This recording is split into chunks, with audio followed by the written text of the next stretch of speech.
One company made $22 billion in profit in 3 months. That is up 77% from a year ago, and it beat every forecast on the street. Then, on the same call, it told investors it would spend another $100 billion building factories in the Arizona desert, taking its total bet on American soil to $265 billion. The chief executive called it the largest foreign direct investment in the history of this country. This is KnowFlo Daily. Good morning. It's Friday, July 17th. Here's what's on the front page. SpaceX closed at $131.11 Thursday, its fifth straight losing session, and the first time it has traded below the $135 price it went public at in June, which is a fast fall for a stock that popped 19% on day one and touched $193. It is down about 20% just in July. The bears are piling on. Roughly 185 million shares are now sold short, about 29% of the tradable float, or $25 billion in bets against the company. 3 weeks ago, that number was around 40 million shares. There is a Starship test flight scheduled for later today, the 13th, and a JP Morgan analyst says the stock may move on how it goes. And in August, employees and early investors get to sell more than 900 million shares. If you are anywhere in the Northeast this morning, you already know this one.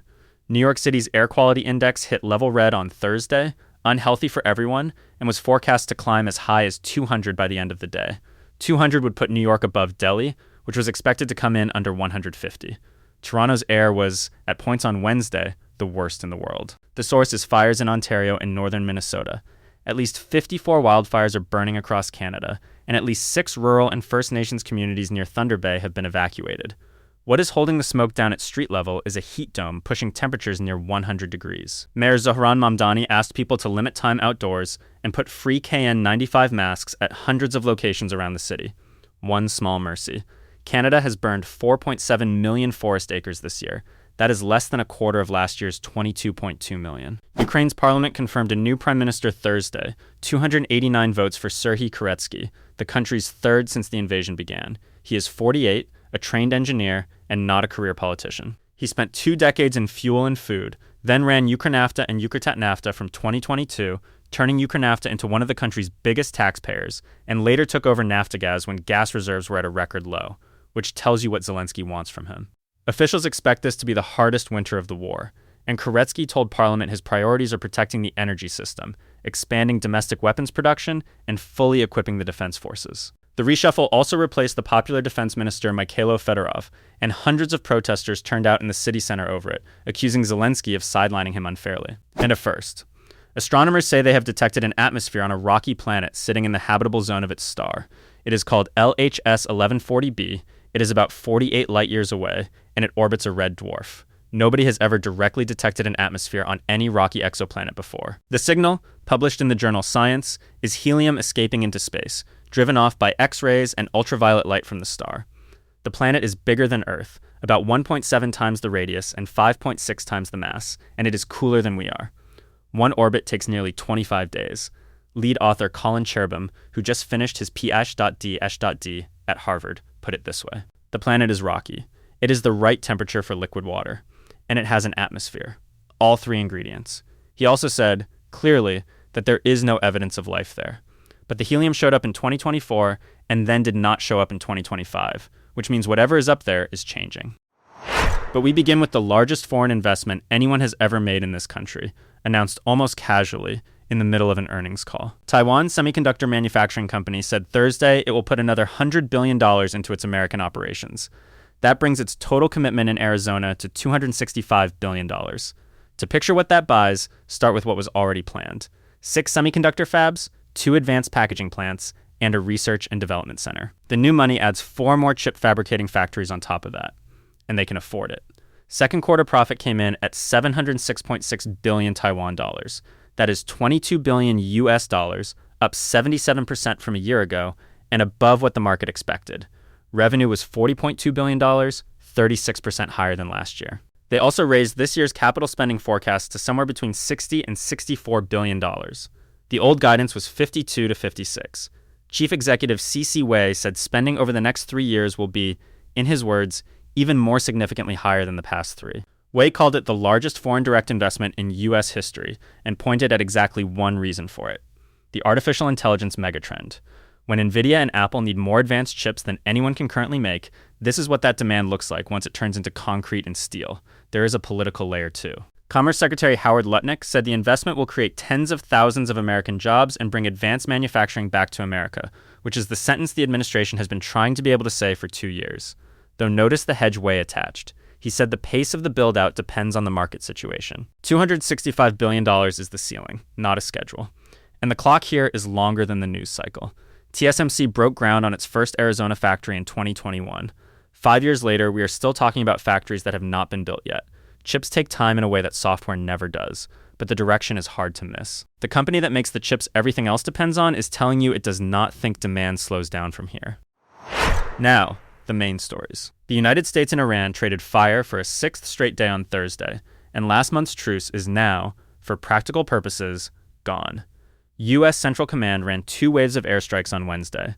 That is the first time multiple waves have hit in a single day since the Memorandum of Understanding paused the fighting. Thursday evening strikes hit Qeshm Island and areas near Bandar Abbas, which is Iran's largest port and home to key Navy and Revolutionary Guards facilities. Iran has answered with missiles and drones aimed at U.S. bases in Jordan, Bahrain, and Kuwait. Iranian officials say more than 30 civilians have been killed and 260 wounded in American attacks over the past week. And then President Trump raised the stakes again on Tuesday. He said that unless Tehran comes to the table, the U.S. will knock out all Iranian power plants and bridges next week. He told Fox News the U.S. would hit Iran very hard for consecutive nights, then escalate further. Iranian military spokesman Ibrahim Zolfaghari said the response would be more severe, wider, and more destructive than ever, and threatened to destroy all regional infrastructure if Trump follows through.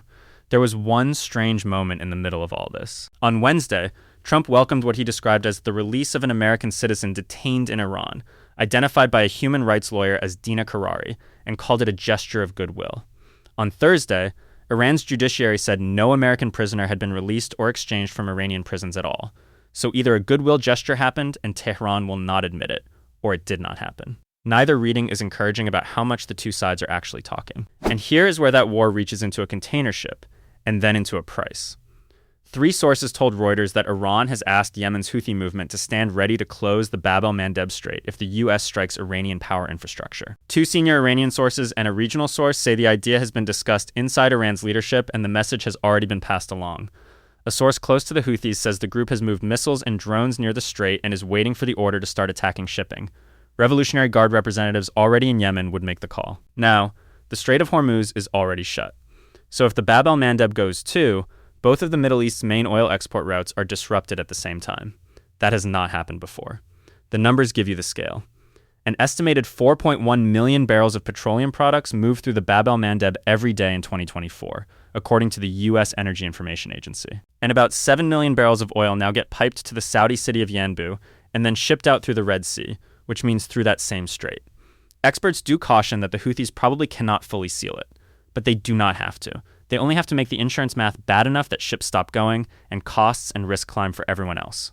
Uber went public Thursday with a takeover offer for Delivery Hero that values the German food delivery company at $14.8 billion. The terms are €41, 50 per share in cash, about $47.58, which is roughly a 34% premium to where the stock had been trading over the previous 3 months. Delivery Hero's management board and supervisory board both said they support it and intend to recommend shareholders take it, which means this is mostly done already.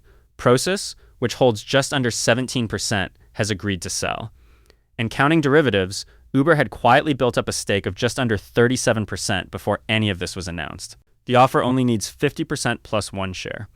What it creates is a food delivery platform across 99 countries, with combined gross merchandise value of $236 billion in 2025, and Uber Eats expanding to 65 countries across Europe, the Middle East, Asia, and Latin America. Outside China, nobody else would be close. There are some pieces being handed off. Delivery Hero is selling a chunk of its business covering 14 markets to the American investment firm SSW Partners for about 1.4 billion euros. And Uber has promised to invest 2 billion euros in Germany through 2031 and to keep the Berlin headquarters and its workforce until at least 2029, which is the kind of commitment you make when you need a German regulator to say yes. Uber expects the deal to close in the second half of next year and to add a high single-digit boost to adjusted earnings per share by year 3. The European Commission handed down 2 orders against Google, and both of them are about artificial intelligence. First, Google has to open 11 Android features to competing AI assistants, companies like OpenAI and Anthropic, so users can trigger them by voice and use them for tasks that are currently locked to Google's own services. Second, starting in January 2027, Google has to share anonymized search data with rival search engines and chatbots. The Android changes reach users in July 2027. The legal basis is the Digital Markets Act, which designates Google as a gatekeeper. The Commission's argument is that outside assistants are boxed out today, and that this affects 60% of EU users, because that is how many are on Android. Google is not taking it quietly. Kent Walker, its president of global affairs, says the rulings risk undermining vital privacy and security guardrails for millions of Europeans. The company argues that opening Android hands sensitive permissions to outside apps without adequate safeguards, and that people's private searches would end up with unfamiliar companies without adequate anonymization. Apple backed Google on this earlier in the year and called it a privacy nightmare. There are safeguards in the order. Google can review companies for cybersecurity and privacy risk before granting access. And the reason this matters well beyond Europe is the habit companies have of just applying the required change everywhere rather than maintaining two versions of Android. Brussels writes the rule, and the rest of us tend to get it too.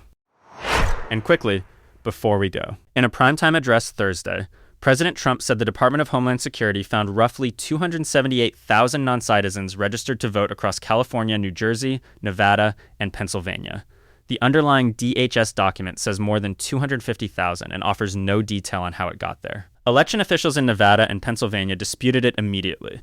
Nevada's own data shows 3,912 of its 2.1 million active voters lack a social security number, which does not rule out other citizenship documents. A White House official acknowledged before the speech that none of the released material alleges any votes were switched or machines hacked. The point of the speech was the Save America Act, which would require proof of citizenship to register. It passed the House and does not have the 60 votes to clear the Senate. OpenAI shipped its first hardware. It is a $230 mini keyboard called the Codex Micro, built with the Canadian keyboard maker Work Louder, sold as a limited run, shipping July 24th. 13 mechanical switches, 6 backlit keys that show your agent's status by color.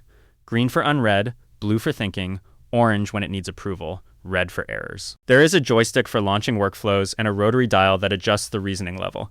Codex and ChatGPT Work are at 8 million active users, up from 3 million weekly back in April. This is not the Jony Ive device. That one is still coming. A second Planet story, and this one is a good bit of luck. 2 teams, one Scottish and German using the Very Large Telescope in Chile, one California-based using the Webb Space Telescope, separately found the same new planet around the star Beta Pictoris, days apart, late last year. Neither told the other, on purpose, so as not to bias the result. It is called Beta Pictoris d, and it is the dimmest planet ever directly imaged from Earth, 100 times fainter than its sibling. It is a cold gas giant, about 2.4 times Jupiter's mass, and one orbit takes 91 years. When they went back through the archives, it had been sitting in the data for at least 11 years. Nobody saw it, because the star and its 2 brighter siblings drowned it out. The annual WHO and UNICEF immunization estimates came out, and the headline is that things got very slightly better. 90% of infants worldwide, nearly 116 million, got at least one dose of the diphtheria, tetanus, and pertussis vaccine last year. Both key numbers rose a point, though global coverage is still a point below where it was in 2019. 13.5 million children got no vaccines at all in their first year, which is about 750,000 fewer than the year before. The trouble spot is measles. First dose coverage stalled at 84%, second dose at 77%, and you need 95 to stop outbreaks. 57 countries reported large or disruptive measles outbreaks last year. More than half of all zero-dose children are in fragile or conflict-affected countries. After Argentina beat England 2-1 in the World Cup semifinal in Atlanta, several Argentine players held up a banner reading Las Malvinas son Argentinas. The Falklands are Argentine. British Prime Minister Keir Starmer's answer was that the World Cup might not be ours, but the Falkland Islands definitely are. His office says any action is a matter for FIFA. And FIFA's stadium code does prohibit political messaging on banners. Argentina was fined for the identical message in 2014. The two countries fought a war over those islands in 1982. It lasted 74 days and killed 649 Argentine soldiers, 255 British troops, and 3 civilians. Argentina midfielder Leandro Paredes said, "For us, it was not just a soccer match. Argentina plays Spain on Sunday at MetLife." And finally, Will Ferrell's golf comedy The Hawk landed on Netflix yesterday. 10 episodes, with Ferrell as a washed-up pro attempting a comeback while his son upstages him. Molly Shannon, Chris Parnell, Luke Wilson, and Fortune Feimster are in it. Most critics did not love it. Unfunny and tedious was the general verdict, with one reviewer calling it a pale imitation of Elf and Anchorman and Talladega Nights, and suggesting Ferrell works better in 90 minutes than across 10 episodes. though one outlet did call it a convincing argument that golf just needs personality. And at the premiere, Farrell told the crowd to please tell their friends, because he would like a second season. Make of that what you will. And that's the news for Friday, July 17th. The company that makes the world's chips just committed $265 billion to Arizona and told you plainly it does not see AI demand slowing down. The US and Iran traded strikes for a sixth day, and Tehran has asked the Houthis to get ready to close the Red Sea, which would shut both of the region's oil routes at once. Uber is buying Delivery Hero. And Brussels told Google to open Android up to everybody else's AI. We'll be watching the Starship test flight later today, and Argentina against Spain on Sunday. And if you're in the Northeast, check the air before you go out. Thanks, as always, for spending part of your morning with us. Take care of yourselves out there. That was KnowFlo Daily. Sign up for your personalized newsletter at knowflo.io. News picked for you, your local news included, free.